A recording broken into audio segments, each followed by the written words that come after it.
Hey everybody, and welcome to the latest episode of The Rock Experience with Mike Brunn.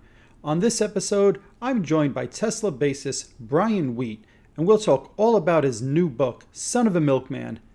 In that book, he talks about what it's like touring and recording with Tesla, as well as being on the road and suffering from anxiety, depression, and other illnesses. I'd really like to thank Brian for an open and honest conversation. Brian, I wish you much happiness and health in the months and years ahead. I think everybody watching and listening is going to really enjoy this conversation, so let's jump in and let's get started.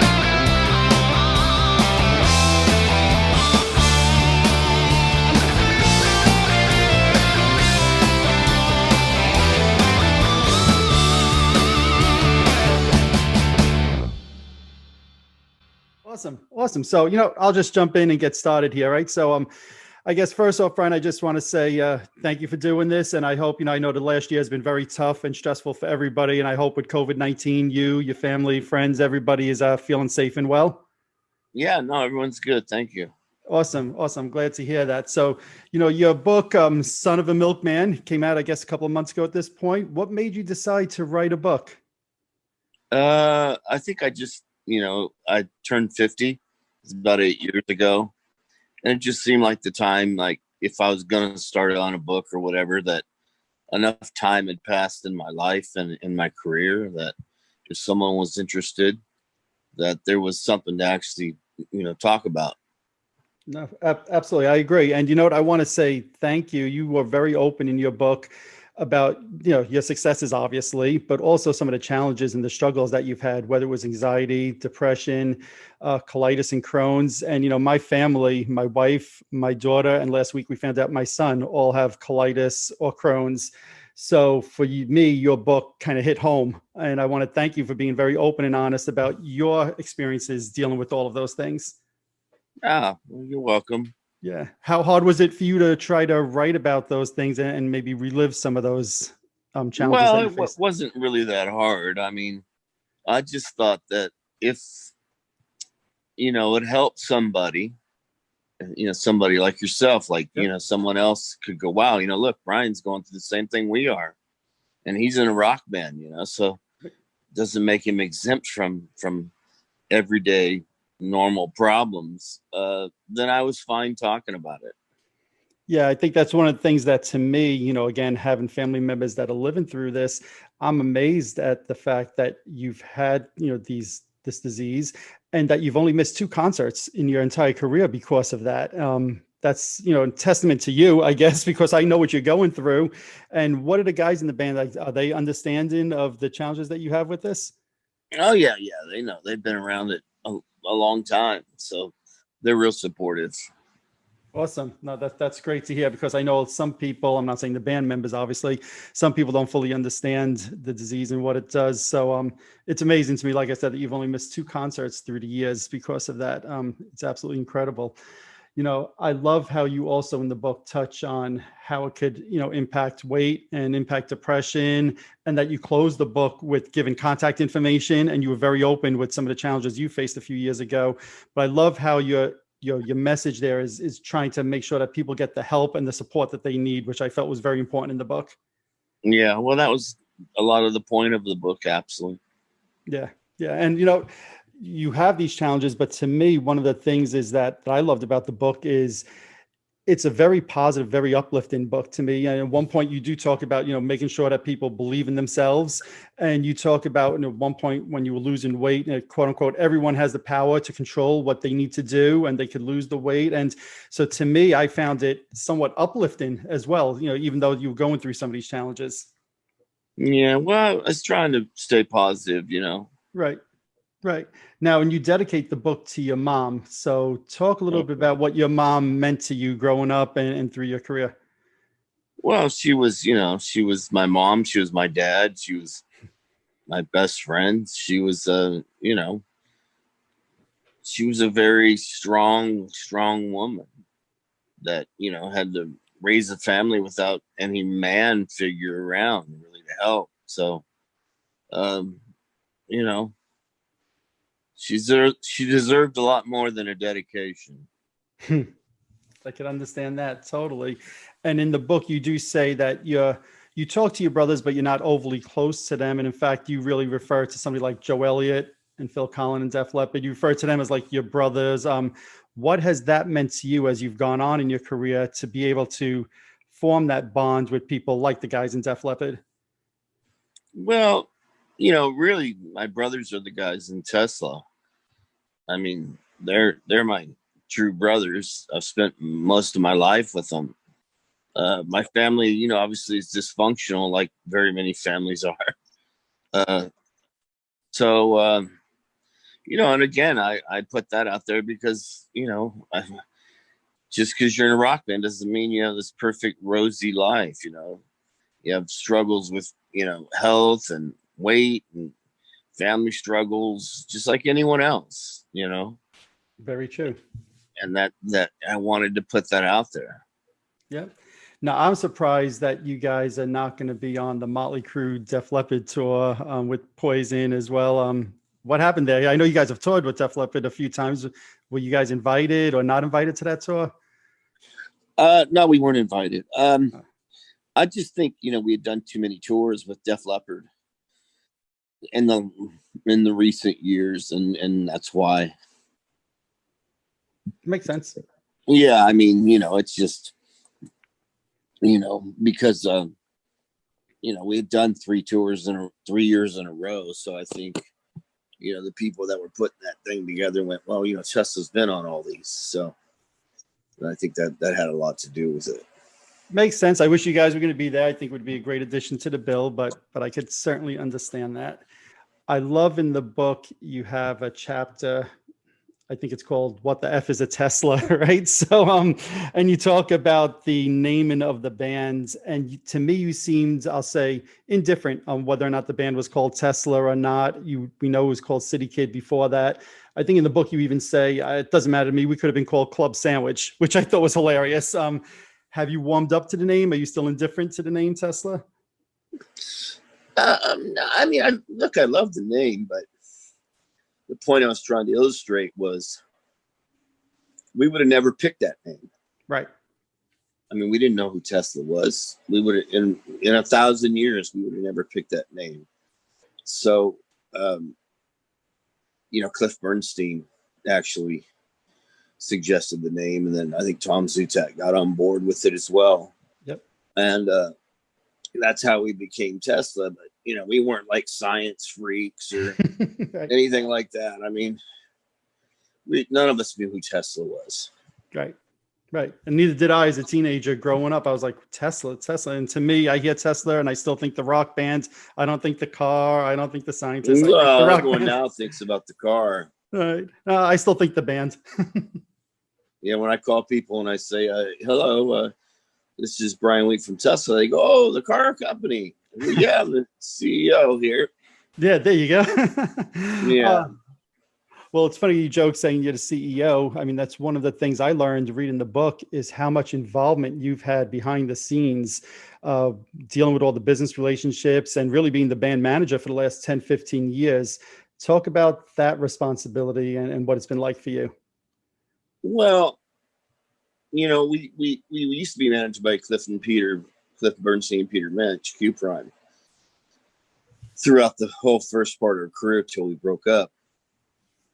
And then, we had a couple people step in to manage, but I'd learned so much from Peter and Cliff that the guys that came in didn't really live up to that expectation I had.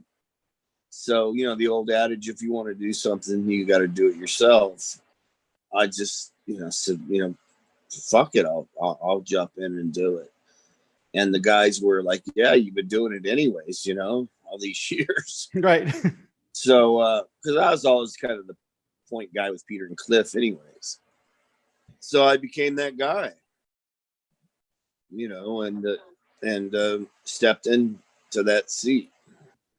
I think you say in the book, the band could probably move on without you on stage, but they'd be unable to move on without you working behind the scenes and doing all the business stuff that you do. Well, that it would be harder to find a replacement to do that. I mean, anyone could step in and play the bass. Right. I think one of the things to me that's amazing when I read about the story of Tesla, a lot of times when bands first get signed, they talk about that first album and that they've had those songs. They played all those songs in clubs for years. I was actually amazed that many of the songs on the first album, whether it's Modern Day Cowboy, Getting Better, We're No Good Together, Cover Queen, I think those are some of the ones you guys are actually writing in the studio while recording the first album. And those are some of the great songs on that first album. So that's such a yeah. Half the album was done like 2 weeks before we went into the studio. And the other half was stuff they'd been doing throughout the years. Right.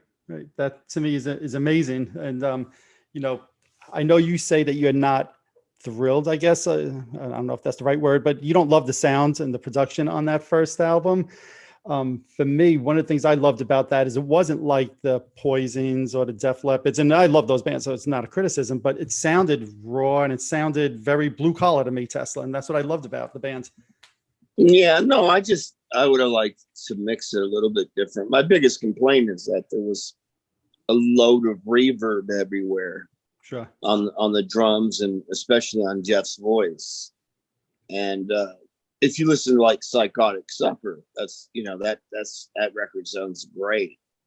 Right. And it's not got this timestamp on it, you know, so that's what I was talking about. I wish it sounded sonically. I have nothing wrong with the production. It's just the mix of the record. Sure. How difficult do you think it was for Tesla? Like we said, you guys are more of like a blue collar type band. You certainly were never the makeup and all of that stuff that a lot of the bands in the 80s had. How difficult did you find it breaking through during that time period? You know, I don't know how difficult it was because it really just happened, you know. Okay. We put out the record and Cowboy got added to MTV and David Lee Roth put us on tour, and next thing you know, we were, you know, playing the Meadowlands in Nassau Coliseum, and it just happened, you know. Just went on tour, and then it just all started to happen. So I wouldn't say it was difficult, you know, because we immediately went on tour with David Lee Roth in arenas, you know, where a lot of bands start in the club, in the van, and work their way up. We kind of went right into these support slots, sure, you know, in arenas. And then our second tour was with Alice Cooper, and then our third tour was the Hysteria tour with Def Leppard. So it, you know, everything was, you know, the pieces were pretty good and laid out for us. Without a doubt. No, when I say difficult, I meant, did you feel pressured to try? I know your first two videos, you had a little bit more of like the glam, poofy hair, just like Guns N' Roses did, right? Their first video. Did you feel any pressure to try to go down that road from the record company or? Yeah, well, they tried to make us do that. And we said, look, this is just not really who we are. Right. And we made a conscious decision that, you know, we were going to do things the other way. And, you know, I think it probably hurt us in one hand because we weren't on MTV as much as those other bands. But I think in the long run, we're still here today. And a lot of those bands who are on MTV aren't. So very true. I think we made the right decision. I fully agree with you. And you mentioned David Lee Roth before, and I thought it was interesting to read in the book that he approached you guys and he wanted to manage Tesla, I guess, while you were on that tour? The last night of the tour, he called us all into his hotel room after the show and you know, had a little powwow with us and said he and his manager Pete Angelis would like to manage us. And we said, well, we're already managed by Cliff and Peter, but thank you. It's very flattering, and thank you very much. But we're okay. So we passed, and we've never heard from him since. Actually, that's pretty funny. Actually, I've never seen him again in my life. Wow. You would have thought somewhere along the way your paths would cross again, either out on the road or whatever. That's I've never saw him again in my life. very interesting. An interesting thing you say in the book is that songwriting in Tesla could be difficult and tedious, right? So what did you mean by that when you wrote that? Well, because there's 4 guys jockeying for position, for one, and it's a long process. So it frustrates people, I remember us getting frustrated at times because it would take so long. And, Jeff takes a long time with his lyrics. We put together a piece of music in an afternoon, and, we want to hear lyrics the next day. Sure. It just don't work that way. You know what I mean? And at the time, we used to get very impatient. And today, we're a lot better about it. Absolutely. And, in the book, you say Tesla would never be Tesla without Jeff, right? That voice is so critical to the sound and the success of the band. Absolutely. Right. Yeah. He's as soon as you hear that voice, it's the band. So no one really sounds like him. He sounds, he has a Tyler thing going on sometimes and a Bon Scott thing, but I think he's that one thing that is really identifiable in the band, his voice. I agree. I love his voice. One of the songwriting credits that you have and that you refer to a few times in the book is the song Paradise, which I love that song. Obviously on your second album, Great Radio Controversy. Does that pull a lot off of your Beatles influences that you were talking about before growing up? Oh, yeah, very much. What was it like for you writing that song, right? Piano driven, etc. Well, at the time I was living with my brother, Buddy, and this friend of mine gave me a piano, a stand-up piano, because I wanted to learn how to play the piano. And I used to plunk on the piano. It was next to my twin bed. And that song came about. That's the first thing I learned. I learned how to play the piano while writing that song. Wow. That's amazing. That is amazing. But it was very, very Paul McCartney influenced. No, I could totally hear that. With that second album, I know in the book you say at that point, you no longer worked for Geffen. Geffen worked for Tesla at that point. So did you feel there was a change after the success of your first album, the way the record company and the way you were being handled in the industry? Yeah, the first album, we thought, wow, this guy, David Geffen, he's such a nice guy. He flies us everywhere. He puts us up in all these hotels and feeds us all these 5-star meals. What a generous, nice guy. And then we realized that we actually paid for everything. Right. Probably twice, right? So by the second album, we kind of realized that, it was our money. They were just, giving it to us up front. Right. Like a loan on a house. Right. So it kind of changed the way we thought about the business at that point. That makes sense. One of the things I always thought, incorrectly so obviously after reading the book, is that grunge, like many of the bands in the 80s, kind of killed off Tesla. And you're saying in the book, grunge didn't kill Tesla. It was all the internal stuff that was going on in the band that you think actually during the Bust a Nut era kind of killed off the band. Do you think if grunge wasn't around, you guys could have maybe fought through that? Or do you think it was just at that point too many? I just think, what we needed was a break at that time. And we didn't know how to go about just taking a break. So we wound up breaking up. And then, you know, obviously 4.5 years we got back together, and we've been back together 21 years. So I always tell people we tried to break up, but we couldn't do that right either. So, That's great. you know, but it wasn't grunge. You know, it was us. It was, you know, we were tired, drugs, alcohol, the usual stuff, you know, Sure. excess, you know, Sure. and we needed to recharge, and we did. We got a lesson in how to recharge and a lesson in humility.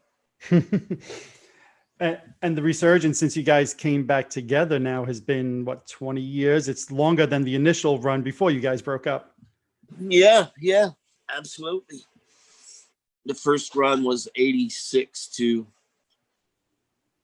94, right? 95, and here we are in 2021. But, you know, now we've had this COVID wall to deal with.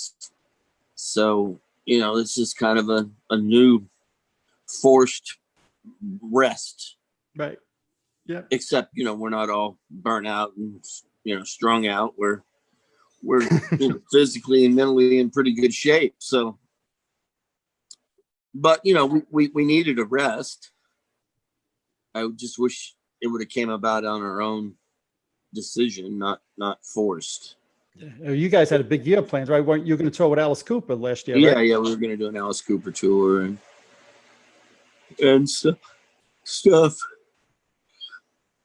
Any plans going forward for the band, either recording or touring? Anything that you guys have? Well, obviously, as soon as we get back to some sense of normality, we'll start touring again. Right. And then, you know, as far as making a record, yeah, I'm sure we'll make another record, but we just put out Shock in 19 and then Abbey Road in 2020. So we've been pretty good about getting records out there. That's not first on the list. Yeah, no, that's one of the things to me with Tesla is you guys haven't just lived off of the old albums from the 80s, which a lot of these bands do at this point. And I understand that, but you guys have been pumping out new material. Is that important to you to kind of stay relevant, putting out new material on a regular basis? Yeah, absolutely. Excellent. You know, to me, one of my favorite albums from that 80s, early 90s era is the Five-Man Acoustic Jam, right? I still listen to that album on a regular basis. It, to me, you know, obviously it was before the MTV Unplugged albums really start to take off. Do you feel you guys get enough credit for that album and for being really on the forefront of those acoustic performances? Yeah, I mean, a lot of people think we started the acoustic thing, which we did. I mean, there were people doing acoustic way before we were, you know, in the 60s. So, but we were the first one to put out an all acoustic live album. First rock band to do it. So, you know, we'll take credit for that. I love that album because it's just so raw and honest and pure. You know, warts and all, it's all there. Agreed. I've always wondered on the video, the song Little Susie's on the video, but you didn't put it on the CD. Was that just because of time constraints, or was there something else of why that was left off the CD? I don't know. Okay. I think at the time we were kind of anti Little Susie. Okay. Yeah, you know. Right. You know, plus we didn't write that one, and we had a lot of covers on the record. That could have been why.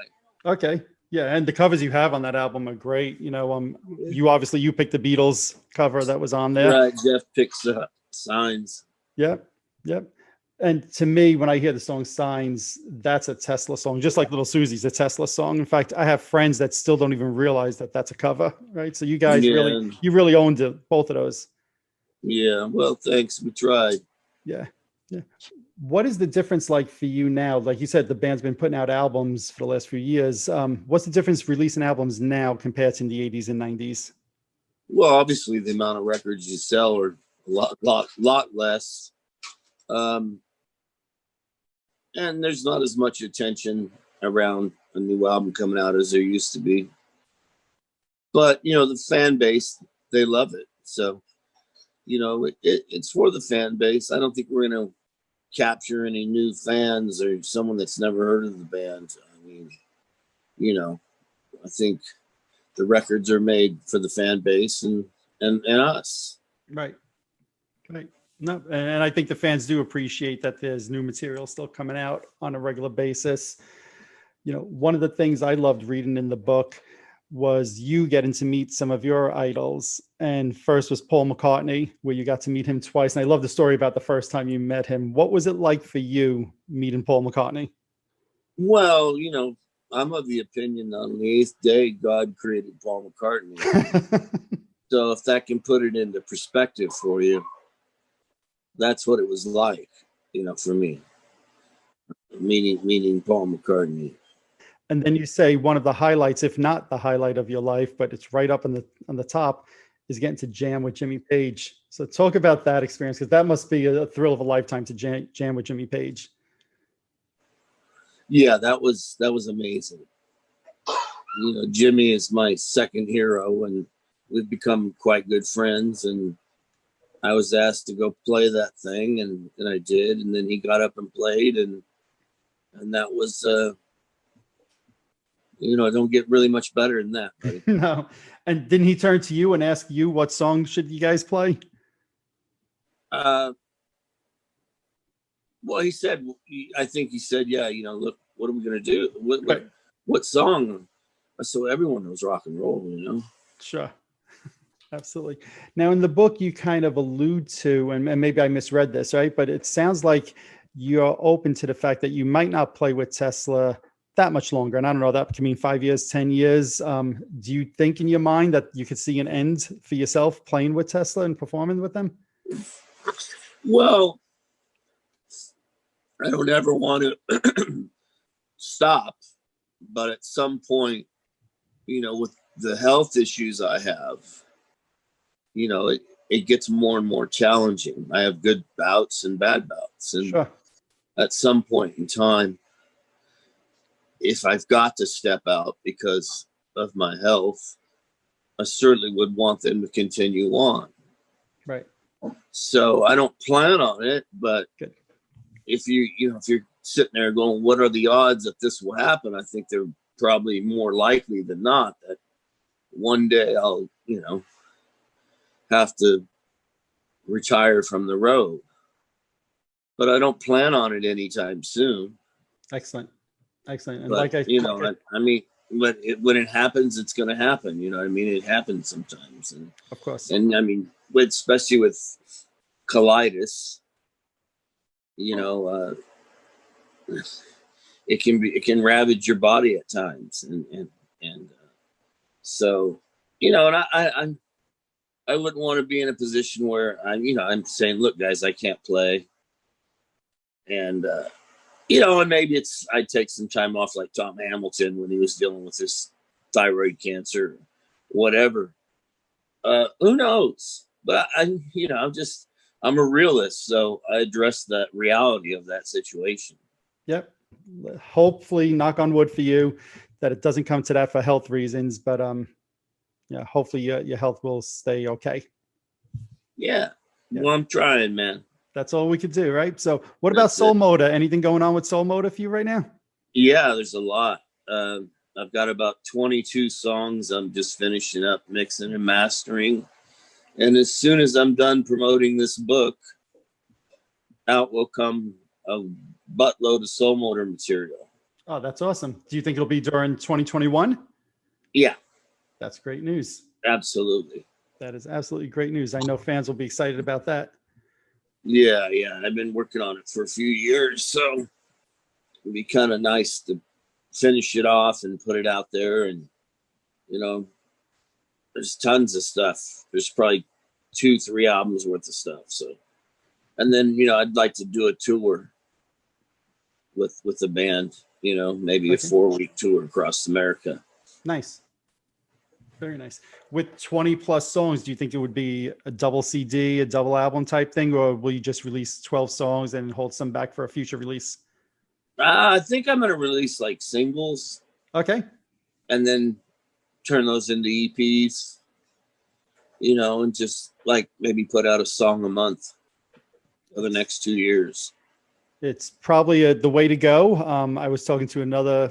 I mean, if you look at what Eddie Van Halen's kid's doing. You know, he's putting down like a song every month, every 6 weeks, and he's doing quite well. It's pretty impressive, that kid.